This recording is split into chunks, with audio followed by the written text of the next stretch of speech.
구독과 좋아요 부탁드립니다. 최근 중국 축구의 고질적 병폐가 다시 한번 드러나는 사건이 있었는데요. 전 중국 축구 국가대표 감독 리티에의 광범위한 비리가 밝혀져 체포되었습니다. 리티에가 2019년 한 프로축구 구단 감독 시절 승부 조작을 주도하였고, 승부 조작에 가담한 자기 팀과 상대팀 선수 3명을 국가대표로 선발한 게 드러났습니다.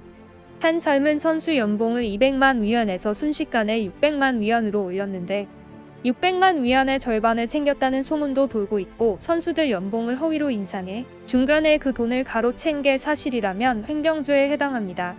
여기에 리티에는 광저우와 선양에 소재한 스포츠 관련 기업 9곳에 지분 투자를 했는데, 이 중 6개는 리티에가 최대 주주였습니다.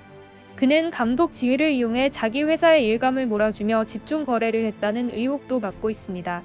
중국의 스포츠 전문 기자 리핑캉이 자신의 소셜미디어에 리티에 계좌에 1억 위안이 있다며, 그는 우한, 허베이, 광저우 등에서 감독한 적이 있지만 국내 축구 감독과 코치의 일반적인 연봉으로는 어림없는 금액이라고 비판하였습니다.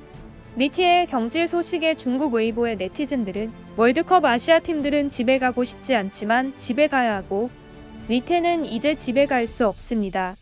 일본과 한국은 각각 많은 팬들이 인정한 축구 강국들을 꺾고 16강에 올라갔습니다. 하지만 중국의 축구 국가대표팀은 소용돌이 속에 빠졌습니다. 이것보다 더 큰 대조는 없어요. 라며 자조적인 비판을 이어가고 있습니다. 중국은 축구 성적은 많이 좋지 않으나 축구의 관심도는 유럽이나 남미 못지않았기 때문에 축구에 많은 투자를 하고 있는데요. 중국의 시진핑 주석은 2050년 월드컵 우승을 목표로 자국 내 축구 중학생 인구를 5천만 명으로 확대하는 유스 시스템을 만들었습니다. 그야말로 인해 전술이라고 하기 부족함이 없었는데요.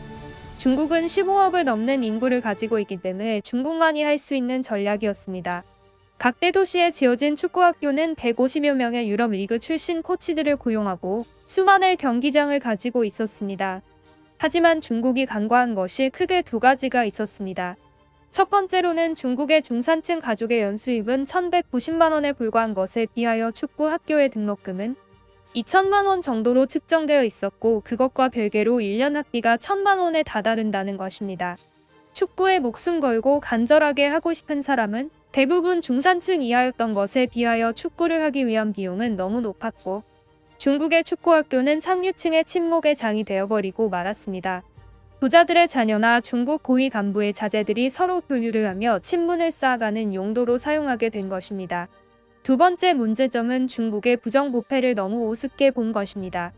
너무 높은 학비 때문에 축구 인재를 만들어낼 수 없자 중국은 운동 능력뿐만 아니라 지능 판단력, 사고력 등 종합 테스트를 통과한 학생에게는 학비 면제의 특권을 주었는데요. 이것이 부정부패의 도구로 사용되었습니다. 학비 면제와 특별 입학이라는 부정부패하기 위한 좋은 카드를 들게 된 중국의 코치진들은 상류층 자제들의 입학 도구로 사용하였고, 학비 면제를 면제시켜주고 중간에 그 비용을 횡령하였습니다. 그런 것들을 버티고 버텨 프로리그에 진입한다고 하여도 달라지는 것은 없습니다. 중국의 축구계 거물들은 썩을 대로 썩어서 선수들의 임금도 제대로 지급하고 있지 않았습니다. 단순히 2부 리그, 3부 리그만 그런 것이 아닌 중국 1부 리그도 포함되어 있습니다.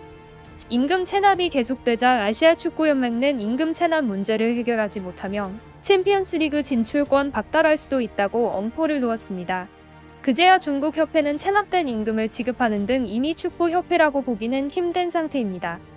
한국의 손흥민이나 김민재 등 유럽 리그에서 활약하는 축구 선수들을 영입하기 위해 천문학적인 금액을 제시하였지만 중국으로 떠나는 유럽 선수들은 거의 없습니다.